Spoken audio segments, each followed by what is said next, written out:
இந்த இமேஜில இருக்கிற பேர் தான் திபெத்துடைய முன்னாள் பிரதமரான லாம்சாங் சங்கே. இவரு சீனாவ பத்தின குற்றச்சாட்டுகள சொல்லியிருக்காரு. சீனா 5 விரல் விரிவாக்க கொள்கைய வச்சிருக்காங்க.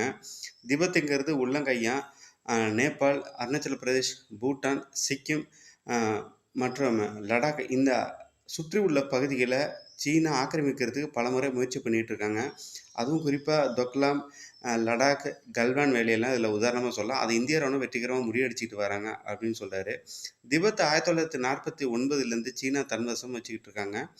இந்த இடத்துல நெறைய பேர் பார்த்தீங்கன்னா, குடிபெயர்ந்தோர் இங்க வந்துட்டு இருக்காங்க. இங்க வந்துட்டு ரிக்ஷா புல்லர்ஸ்லேருந்து பிசினஸ் மேனுக்கு வந்து அதிகமான லைசென்ஸ் குடுக்கப்படுறது யாருக்குன்னா, சைனாக்காரங்களுக்கு தான்.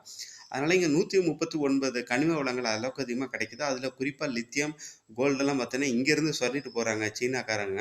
அதனால திபெத் மக்கள் பயனடைஞ்சத விட, சீனாக்காரவங்க தான் அளவுக்கு அதிகமா பயனடைறாங்க அப்படின்னு சொல்லிட்டு ஒரு குற்றம் சாட்டுறாரு.